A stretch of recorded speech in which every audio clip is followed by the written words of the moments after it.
మరి తరువాత మన ముందుకు వస్తుంది పాఠశాల విద్య మరియు సమగ్ర శిక్ష వారి శకటం స్వర్ణాంధ్ర పల్లకి అదిగో జనజాగృత చైతన్య రథం అదిగో ప్రగతి రథచక్ర విద్యా మహారథం అదిగో చంద్రన్న మనోరథం అదిగో జగతి జనుల జజ్వాల్యమాన విద్యా జ్యోతి అదిగో భావి భారత భవిష్య నిర్మాతల తలరాత అదిగో మహాఘనత కలిగించిన విద్యా సుమనోహర శకటం అదిగో గోదావరికి పశ్చిమాన తూర్పు శిఖరం అదిగో అటువంటి మన విద్యా విభాగంలో జరుగుతున్న వృద్ధి అభివృద్ధి పురోగవృద్ధి అదిగో మన ముందు నడుస్తున్నాడు భారత రాజ్యాంగ నిర్మాత డాక్టర్ బాబాసాహెబ్ అంబేద్కర్.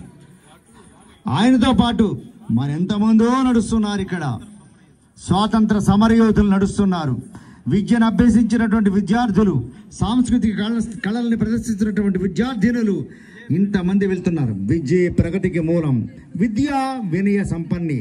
విద్యని జాగ్రత్తగా చదువుకుంటే ఎంతో గొప్పవాళ్ళు అవుతాం. చదువుచున్న చదువులైన వాళ్ళ స్థితికి నిదర్శనం మన గౌరవ కలెక్టర్ శ్రీమతి కె వెట్రిసెల్వి గారు చదివే దైవంగా ఆరాధించి ప్రత్యేక స్థానాన్ని పొందిన సూపరింటెండెంట్ ఆఫ్ పోలీస్గా చేస్తున్న గౌరవ శ్రీ కె ప్రశాంత్ సింగ్ కిషోర్ గారు, అలా విద్యా శుభగంధంతో సువాసనలు వెదజల్లుతున్న మన జాయింట్ కలెక్టర్ గౌరవ శ్రీమతి పి ధాత్రిరెడ్డి గారు, విద్యారంగంలో ఎదిగి ఎందరో ప్రాంత ప్రముఖులకు తోడు, పుర ప్రముఖులకు చేదోడు, అపార ప్రముఖులకు వాదోడు అయిన మన విద్యా విధానం అనుసంధానం